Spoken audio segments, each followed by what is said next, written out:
Friends, welcome to Bhoomika kitchen. ನಾನು ನಿಮ್ಮ ಭೂಮಿಕಾ ಸುದರ್ಶನ್. ಇವತ್ತು ಅಕ್ಕಿ ತರಿ ಉಪ್ಪಿಟ್ಟು ಮಾಡೋದು ಹೇಗೆ ಅಂತ ತೋರಿಸ್ತಿದ್ದೀನಿ. ಎಷ್ಟೊಂದು ವೆರೈಟಿ ಅಕ್ಕಿ ತರಿ ಉಪ್ಪಿಟ್ಟುಗಳನ್ನ ತೋರಿಸಿದ್ದೀನಿ. ಆದರೆ ಇವತ್ತು ಇದಕ್ಕೆ ಲೈಟಾಗಿ ಒಂದು ಸ್ವಲ್ಪ ಮಸಾಲೆ ಹಾಕಿ ಇದ್ಕಿದ ಅವರೆಕಾಳು ತರಕಾರಿ ಎಲ್ಲ ಹಾಕಿ ಮಾಡ್ತಾ ಇರೋದ್ರಿಂದ ಕಂಪ್ಲೀಟ್ ಡಿಫ್ರೆಂಟ್ ಆಗಿದೆ. ಟೇಸ್ಟ್ ಕೂಡ ಎಕ್ಸಲೆಂಟ್ ಆಗಿದೆ. ಬನ್ನಿ ಮಾಡೋದು ಹೇಗೆ ಅಂತ ನೋಡ್ಕೊಳ್ಳೋಣ. ಒಂದು ಚಿಕ್ಕ ಬಾಣಲಿ ಒಳಗಡೆ ಒಂದು ಅರ್ಧ ಟೀ ಸ್ಪೂನ್ ಜೀರಿಗೆ, ಒಂದು 5ರಿಂದ 6 ಕಾಳು ಮೆಣಸು, ಜೊತೆಗೆ ಒಂದು 4 ಬ್ಯಾಡಗಿ ಮೆಣಸಿನಕಾಯಿನ ಹಾಕೊಂಡು ಒಳ್ಳೆ ಘಮ ಬರೋವರೆಗೂ ಚೆನ್ನಾಗಿ ಫ್ರೈ ಮಾಡ್ಕೊಳ್ತೀನಿ. ಒಳ್ಳೆ ಘಮ ಬರ್ತಾ ಇದೆ. ಇವಾಗ ಸ್ಟವ್ ಆಫ್ ಮಾಡಿ ಇದು ತಣ್ಣಗಾದ ನಂತರ ಮಿಕ್ಸರ್ ಜಾರ್ ಒಳಗಡೆ ಹಾಕೊಳ್ತೀನಿ. ಇದನ್ನ ನೈಸಾಗಿ ಪುಡಿ ಮಾಡ್ಕೊಳ್ತೀನಿ. ಆದಷ್ಟು ನೈಸಾಗಿ ಪುಡಿ ಮಾಡ್ಕೊಂಡಿದ್ದೀನಿ. ಇದನ್ನ ಪಕ್ಕ ಎತ್ತಿಟ್ಕೊಳ್ಳೋಣ. ಸ್ಟವ್ ಆನ್ ಮಾಡಿಕೊಂಡು ಕುಕ್ಕರ್ ಒಳಗಡೆ 2 ಟೇಬಲ್ ಸ್ಪೂನ್ ತುಪ್ಪ, 2 ಟೇಬಲ್ ಸ್ಪೂನ್ ಎಣ್ಣೆ ಹಾಕೊಂಡಿದ್ದೀನಿ. ಇವೆರಡು ಚೆನ್ನಾಗಿ ಬಿಸಿ ಆಗ್ತಿದೆ. ಹಾಗೆ ಸಾಸಿವೆ ಅರ್ಧ ಟೀ ಸ್ಪೂನ್, ಕಡಲೆಬೇಳೆ 1 ಟೀ ಸ್ಪೂನ್, ಉದ್ದಿನಬೇಳೆ 1 ಟೀ ಸ್ಪೂನ್. ಸಾಸಿವೆ ಚೆನ್ನಾಗಿ ಸಿಡಿಯೋದಕ್ಕೆ ಶುರು ಆಗಲಿ. ಸಾಸಿವೆ ಒಂದ್ಸಲ ಸಿಡಿಯೋದಕ್ಕೆ ಶುರು ಆಗ್ತಿದೆ. ಹಾಗೆ 3 ಹಸಿಮೆಣಸಿನಕಾಯಿ ಸಣ್ಣದಾಗಿ ಕಟ್ ಮಾಡ್ಕೊಂಡಿದ್ದೀನಿ. ನೀವು ಬೇಕಾದರೆ ಉದ್ದುದ ಕಟ್ ಮಾಡ್ಕೊಂಡು ಹಾಕೊಳ್ಳಿ. ಹಸಿಮೆಣಸಿನಕಾಯಿ ಒಂಚೂರಾದರೂ ಹಸಿ ಘಮ ಹೋಗ್ತಿದ್ದ ಹಾಗೆ ದಪ್ಪ ಸೈಜು 1 ಈರುಳ್ಳಿ ಸಣ್ಣದಾಗಿ ಕಟ್ ಮಾಡ್ಕೊಂಡಿರೋವಂಥದ್ದು, ಜೊತೆಯಲ್ಲೇ 1 ಗರಿ ಕರಿಬೇವಿನ ಸೊಪ್ಪು ಕೂಡ ಹಾಕೊಳ್ತೀನಿ. ಈರುಳ್ಳಿ ಒಂಚೂರು ಹಸಿ ಘಮ ಹೋಗೋವರೆಗೂ ಫ್ರೈ ಮಾಡ್ಕೊಳ್ತೀನಿ. ಈರುಳ್ಳಿದು ಹಸಿ ಘಮ ಹೋಗ್ತಿದ್ದ ಹಾಗೆ ಒಂದು 3ರಿಂದ 4 ಟೇಬಲ್ ಸ್ಪೂನ್ ಅಷ್ಟು ಇಟ್ಕಿದ್ದ ಅವರೆಕಾಳು ಹಾಕೊಳ್ತಾ ಇದ್ದೀನಿ. ಇಟ್ಕಿದ್ದ ಅವರೆಕಾಳು ಸೀಸನ್ ಆಗಿರೋದ್ರಿಂದ ಇದನ್ನು ಹಾಕೊಳ್ತಿದ್ದೀನಿ. ಇಲ್ಲ ಅಂತ ಅಂದರೆ ನೀವು ಹಸಿ ಬಟಾಣಿ ಹಾಕೊಳ್ಳಿ, ಹಸಿ ಅವರೆಕಾಳು ಹಾಕೊಳ್ಳಿ. ಸೀಸನ್ ವೈಸ್ ಸಿಗೋವಂಥ ಯಾವ ಕಾಳು ಬೇಕಾದರೂ ಹಾಕೋಬೋದು. ಇಲ್ಲ ಅಂದರೆ ಏನು ಪರವಾಗಿಲ್ಲ. ಜಸ್ಟ್ ಒಂದು 30 ಸೆಕೆಂಡು ಮೀಡಿಯಮ್ ಟು ಹೈ ಫ್ಲೇಮಲ್ಲಿ ಈ ಇಟ್ಕಿರೋ ಅವರೆಕಾಳನ್ನ ಬಿಸಿ ಮಾಡ್ಕೊಳ್ತೀರಿ. ಹಾಗೆ ತರಕಾರಿಗಳನ್ನ ಹಾಕೊಳ್ತೀನಿ. ಹುರುಳಿಕಾಯಿ ಒಂದು 8ರಿಂದ 10, ಕ್ಯಾರೆಟ್ ದಪ್ಪ ಸೈಜ್ದು 1, ಗೆಡ್ಡೆಕೋಸು 1, ಇದಿಷ್ಟನ್ನು ಸಣ್ಣದಾಗಿ ಕಟ್ ಮಾಡ್ಕೊಂಡಿದ್ದೀನಿ, ಸಿಪ್ಪೆ ಎಲ್ಲ ತೆಗೆದು. ಇವಾಗ ಈ ತರಕಾರಿಗಳನ್ನು ಚೆನ್ನಾಗಿ ಮಿಕ್ಸ್ ಮಾಡ್ಕೊಳ್ತೀನಿ. ಎಲ್ಲ ಒಂದ್ಸಲ ಈ ಥರ ಮಿಕ್ಸ್ ಮಾಡಿಕೊಂಡು, ನೀವೇನಾದರೂ ಬರೀ ಪಾತ್ರೆಯಲ್ಲಿ ಮಾಡೋದಾದರೆ ತರಕಾರಿನ ಚೆನ್ನಾಗಿ ಬೇಯಿಸ್ಕೋಬೇಕಾಗುತ್ತೆ. ನಾನಿಲ್ಲಿ ಕುಕ್ಕರಲ್ಲಿ ಮಾಡ್ತಾ ಇರೋದ್ರಿಂದ ಈ ಥರ ಎಲ್ಲ ಮಿಕ್ಸ್ ಮಾಡಿಕೊಂಡು ಲಿಡ್ ಕ್ಲೋಸ್ ಮಾಡಿಕೊಂಡು ಜಸ್ಟ್ 1 ವಿಷಲ್ ಕೂಗಿಸ್ಕೊಳ್ತೀನಿ ಸಾಕು. ತರಕಾರಿ ಬೇಯೋದಕ್ಕೆ ಒಂಚೂರು ಉಪ್ಪು ಹಾಕೊಳ್ತಾ ಇದ್ದೀನಿ, ಒಂದು ಅರ್ಧ ಟೀ ಸ್ಪೂನ್ ಅಷ್ಟು. ಜಸ್ಟ್ ಈ ಥರ ಮಿಕ್ಸ್ ಮಾಡಿ 1/4 ಕಪ್ಗೂ ಒಂದು ಸ್ವಲ್ಪ ಕಮ್ಮಿ ನೀರು ಹಾಕೋಬೇಕು. ಆವಾಗ ಅದು ಒಂದು ಸ್ಟೀಮಲ್ಲಿ ಚೆನ್ನಾಗಿ ಬೇಯುತ್ತೆ. ಎಲ್ಲ ಚೆನ್ನಾಗಿ ಮಿಕ್ಸ್ ಮಾಡಿಕೊಂಡು ನೀರನ್ನ ಚಿಮುಕಿಸ್ಕೊಳ್ತೀನಿ. ಇವಾಗ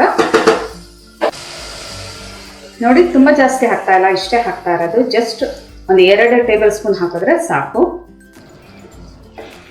ಒಂದು 2 ಟೇಬಲ್ ಸ್ಪೂನ್ ನೀರು ಹಾಕ್ಕೊಂಡು ಈ ಥರ ಎಲ್ಲ ಒಂದ್ಸಲ ಮಿಕ್ಸ್ ಮಾಡಿಕೊಂಡು ಮೀಡಿಯಮ್ ಟು ಹೈ ಫ್ಲೇಮಲ್ಲಿ ಜಸ್ಟ್ 1 ವಿಷಲ್ ಕೂಗಿಸಿದ್ರೆ ಸಾಕು. ಇದನ್ನು ಪ್ರೆಷರ್ ಬಿಟ್ಟಿದೆ. ಸ್ಟವ್ ಆನ್ ಮಾಡ್ಕೊಳ್ತಾ ಇದ್ದೀನಿ. ಒಂದ್ಸಲ ಮಿಕ್ಸ್ ಮಾಡ್ಕೊಳ್ತೀನಿ. ತರಕಾರಿ ಎಲ್ಲ ಮುಟ್ಟಿದ್ರೆ ಗೊತ್ತಾಗ್ತಾ ಇದೆ ಸಾಫ್ಟಾಗಿ ಬೆಂದಿದೆ. ಇದಕ್ಕೆ ಇವಾಗ ನಾವು ಮಾಡಿಟ್ಕೊಂಡಿರೋಂಥ ಪುಡಿನ ಹಾಕೊಳ್ಳೋಣ. ಮಾಡಿಟ್ಕೊಂಡಿರೋಂಥ ಪುಡಿನ ಹಾಕೊಂಡು ಜಸ್ಟ್ ಒಂದ್ಸಲ ಹಿಂಗೆ ಮಿಕ್ಸ್ ಮಾಡ್ಕೊಳ್ಳೋಣ. ಅವಾಗ ನೀರು ಜೊತೆ ಈವನ್ ಆಗಿ ಚೆನ್ನಾಗಿ ಮಿಕ್ಸ್ ಆಗುತ್ತೆ ಅಂತ. ಈ ಥರ ಎಲ್ಲ ಮಿಕ್ಸ್ ಮಾಡಿಕೊಂಡು ನಾನು ಇಲ್ಲಿ 1 ಕಪ್ ಅಷ್ಟು ಅಕ್ಕಿ ತರಿನ ಉಪಯೋಗಿಸ್ತಾ ಇದ್ದೀನಿ. 1 ಕಪ್ ಅಕ್ಕಿ ತರಿಗೆ 4 ಕಪ್ ಅಷ್ಟು ಬಿಸಿ ನೀರನ್ನ ಹಾಕೊಳ್ತಾ ಇದ್ದೀನಿ. ಬಿಸಿ ನೀರು ಹಾಕಿದಷ್ಟು ನಿಮಗೆ ಬೇಗ ಆಗುತ್ತೆ ಉಪ್ಪಿಟ್ಟು. ಇದು ಕುದಿಯೋದಕ್ಕೆ ಶುರು ಆಗಲಿ. ಜೊತೆಯಲ್ಲೇ ಒಂದು ಅರ್ಧ ಇಂಚಷ್ಟು ಶುಂಠಿನ ಸಣ್ಣದಾಗಿ ಕಟ್ ಮಾಡ್ಕೊಂಡಿದ್ದೀನಿ, ಅದನ್ನು ಕೂಡ ಹಾಕ್ಕೊಂಡು 1/4 ಕಪ್ ಅಷ್ಟು ಹಸಿ ತೆಂಗಿನ ತುರಿ ಅದನ್ನು ಕೂಡ ಹಾಕ್ಕೊಂಡು ರುಚಿಗೆ ತಕ್ಕಷ್ಟು ಉಪ್ಪು ಹಾಕೊಳ್ಳೋಣ. ಮೊದಲು ತರಕಾರಿ ಬೇಯೋದಕ್ಕೆ ಎಷ್ಟು ಬೇಕೋ ಅಷ್ಟು ಹಾಕೊಂಡಿದ್ದೆ. ಇವಾಗ ಟೇಸ್ಟ್ ನೋಡಿ ಉಪ್ಪು ಎಷ್ಟು ಬೇಕು ಅಷ್ಟು ಹಾಕ್ಕೊಂಡು ಒಂದ್ಸಲ ಎಲ್ಲ ಜಸ್ಟ್ ಮಿಕ್ಸ್ ಮಾಡ್ಕೊಳ್ತೀನಿ. ಇವಾಗ ಚೆನ್ನಾಗಿ ಕುದಿಯೋದಕ್ಕೆ ಶುರು ಆಗ್ತಾ ಇದೆ. ಉಪ್ಪಿನ ರುಚಿ ನೋಡಿ ಒಂಚೂರು ಮುಂದಾಗಿರಬೇಕು. ಆವಾಗ ಅಕ್ಕಿ ತರಿ ಹಾಕಿದಾಗ ನಮಗೆ ಪರ್ಫೆಕ್ಟ್ ಆಗಿರುತ್ತೆ. ಈ ಅಕ್ಕಿ ತರಿನ ಹುರಿದ್ಬಿಟ್ಟು ಇಟ್ಕೊಂಡಿದ್ದೀನಿ. 1 ಕಪ್ ಅಷ್ಟು ಅಕ್ಕಿ ತರಿನ ಹುರಿದಿರೋ ಅಂಥದ್ದನ್ನ ಹಾಕ್ಕೊಂಡು ಚೆನ್ನಾಗಿ ಮಿಕ್ಸ್ ಮಾಡ್ಕೊಳ್ತಾ ಇದ್ದೀನಿ. ಈ ಅಕ್ಕಿ ತರಿ ದಪ್ಪ ಅಕ್ಕಿಯಲ್ಲಿ ಮಾಡ್ಕೊಳ್ಳುತ್ತೆ. ಎಲ್ಲ ಚೆನ್ನಾಗಿ ಈವನ್ ಆಗಿ ಮಿಕ್ಸ್ ಮಾಡ್ಕೊಂಡಿದ್ದೀನಿ. ಎಲ್ಲ ಪ್ರಾವಿಷನ್ ಸ್ಟೋರ್ಸಲ್ಲೂ ಸಿಗುತ್ತೆ ನಿಮಗೆ. ಅಕ್ಕಿ ತರಿ ಕೊಡಿ ಅಂತ ಅಂದರೆ ಕೊಡ್ತಾರೆ. ಇಲ್ಲ ಅಂತ ಅಂದರೆ ದಪ್ಪ ಅಕ್ಕಿಯಲ್ಲಿ ಮೀಡಿಯಮ್ ರವೆ ಕನ್ಸಿಸ್ಟೆನ್ಸಿಯಲ್ಲಿ ನೀವು ತರಕಾರಿ ಮಾಡಿಕೊಂಡು ಇಟ್ಕೊಳ್ಳಿ. ಅದನ್ನು ನೋಡಿ ಎಲ್ಲ ಚೆನ್ನಾಗಿ ಮಿಕ್ಸ್ ಮಾಡ್ಕೊಂಡಿದ್ದೀನಿ. ಇವಾಗ ಲಿಡ್ ಕ್ಲೋಸ್ ಮಾಡಿಕೊಂಡು ಕಂಪ್ಲೀಟ್ ಲೋ ಫ್ಲೇಮ್ ಮಾಡ್ತೀನಿ. ಇದನ್ನು ಒಂದು 3ರಿಂದ 4 ನಿಮಿಷ ಆದ ನಂತರ ಇನ್ನೊಂದ್ಸಲ ಮಿಕ್ಸ್ ಮಾಡ್ಕೊಳ್ಳೋಣ. ಒಂದು 3 ನಿಮಿಷ ಆದಮೇಲೆ ಒಂದ್ಸಲ ಮಿಕ್ಸ್ ಮಾಡ್ಕೋಬೇಕಾಗುತ್ತೆ. ಯಾಕೆಂದರೆ ಮೇಲೆಲ್ಲ ನೀರು ಬಂದಿರುತ್ತೆ, ಕೆಳಗಡೆ ಹೋಗಿ ಅಕ್ಕಿ ತರಿ ಈ ಥರ ಕುತ್ಕೊಂಡ್ಬಿರುತ್ತೆ. ಈ ಥರ ಒಂದ್ಸಲ ಎಲ್ಲ ಚೆನ್ನಾಗಿ ಮಿಕ್ಸ್ ಮಾಡ್ಕೊಂಡ್ಬಿಡೋಣ.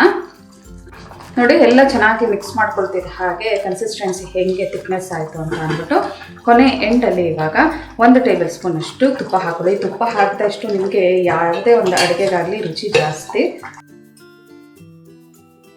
ಸಣ್ಣ ಕಟ್ ಮಾಡ್ಕೊಂಡಿರುವಂಥ ಕೊತ್ತಂಬರಿ ಸೊಪ್ಪು ಒಂದು ಸ್ವಲ್ಪ. ಇವಾಗ ಒಂದ್ಸಲ ಮಿಕ್ಸ್ ಮಾಡ್ಕೊಳ್ತೀನಿ. ನಿಧಾನವಾಗಿ ಈ ಥರ ಮಿಕ್ಸ್ ಮಾಡಿಕೊಂಡು ಲಿಡ್ ಕ್ಲೋಸ್ ಮಾಡಿಕೊಂಡು ಇನ್ನೊಂದು 2 ನಿಮಿಷ ಇದನ್ನು ಬೇಯಿಸ್ಕೊಂಡ್ರೆ ಸಾಕು. ಮುಕ್ಕಾಲು ಭಾಗ ಎಲ್ಲ ಆಗಿದೆ. ಇನ್ನು 2 ನಿಮಿಷ ಬೇಯಿಸ್ಕೊಂಡು ನಂತರ ಸ್ಟವ್ ಆಫ್ ಮಾಡಿಬಿಟ್ಟು ಹಾಗೆ ಬಿಟ್ಟುಬಿಡೋಣ. ಇದು ಚೆನ್ನಾಗಿ ಕ್ಲೀನಾಗಿ ಅರಳ್ಕೊಳ್ಳುತ್ತೆ. ಲೋ ಫ್ಲೇಮಲ್ಲಿ ಇನ್ನು 2 ನಿಮಿಷ ಬೇಯಿಸ್ಕೊಳ್ತೀನಿ. 2 ನಿಮಿಷ ಆದ ನಂತರ ಕಂಪ್ಲೀಟ್ ಸ್ಟವ್ ಆಫ್ ಮಾಡ್ತಾ ಇದ್ದೀನಿ. ಇದನ್ನ ಒಂದು 5-6 ನಿಮಿಷ ಬಿಟ್ಟು ನಂತರ ಓಪನ್ ಮಾಡೋಣ. ಆವಾಗ ಅಕ್ಕಿ ತರಿ ಎಲ್ಲ ಚೆನ್ನಾಗಿ ಅರಳ್ಕೊಂಡಿರುತ್ತೆ. ಲಿಡ್ ಓಪನ್ ಮಾಡ್ತಿದ್ದ ಹಾಗೆ ಒಳ್ಳೆ ಘಮ ಘಮ ಅಂತ ಇರೋವಂಥ ಉಪ್ಪಿಟ್ಟು ರೆಡಿಯಾಗಿದೆ ನೋಡಿ. ಮಿಕ್ಸ್ ಮಾಡೋದೇ ಬೇಕಿಲ್ಲ, ಯಾಕೆಂದರೆ ನಾವು ಆವಾಗಲೇ ಮಿಕ್ಸ್ ಮಾಡಿ ಮುಚ್ಚಿದ್ವಲ್ಲ. ಇವಾಗ ಸರ್ವ್ ಮಾಡ್ಕೊಳ್ಳೋಕ್ಕೆ ಬಿಸಿ ಬಿಸಿ ಅಕ್ಕಿ ತರಿ ಉಪ್ಪಿಟ್ಟು ರೆಡಿ ಇದೆ. ಬಿಸಿ ಬಿಸಿ ಸಾಫ್ಟ್ ಆಗಿರೋವಂಥ ಅಕ್ಕಿ ತರಿ ಉಪ್ಪಿಟ್ಟು ರೆಡಿ ಇದೆ ನೋಡಿ. 1:4 ರೇಷಿಯೋದಲ್ಲಿ ನೀರು ಹಾಕಿರೋದ್ರಿಂದ ತುಂಬಾ ಸಾಫ್ಟ್ ಆಗಿದೆ. ನಿಮ್ಗೆ ಇಷ್ಟು ಸಾಫ್ಟ್ ಬೇಕಿಲ್ಲ ಅಂದರೆ 1:3 ರೇಷಿಯೋದಲ್ಲಿ ನೀರು ಹಾಕ್ಕೊಂಡು ಮಾಡ್ಕೊಳ್ಳಿ. ತರಕಾರಿ ಅಂತೂ ಸಾಫ್ಟಾಗಿ ಬೆಂದಿದೆ, ಕುಕ್ಕರಲ್ಲಿ ಕೂಗ್ಸಿರೋದ್ರಿಂದ ಫಟಾಫಟ್ ಅಂತ ನಿಮಗೆ 10 ನಿಮಿಷದಲ್ಲಿ ಈ ಉಪ್ಪಿಟ್ಟು ರೆಡಿಯಾಗಿ ಹೋಗ್ಬಿಡುತ್ತೆ. ಮತ್ತು ಆಗ್ತಡ ನಿಮ್ಮ ಮನೇಲಿ ಒಂದ್ಸಲ ಮಾಡಿ ಹೇಗಿದೆ ಅಂತ ಕಮೆಂಟ್ ಬಾಕ್ಸಲ್ಲಿ ತಿಳಿಸಿ. ಇವತ್ತಿನ ಈ ಸಿಂಪಲ್ ರೆಸಿಪಿ ನಿಮ್ಗೆ ಇಷ್ಟ ಆದರೆ ಲೈಕ್ ಮಾಡಿ, ಶೇರ್ ಮಾಡಿ.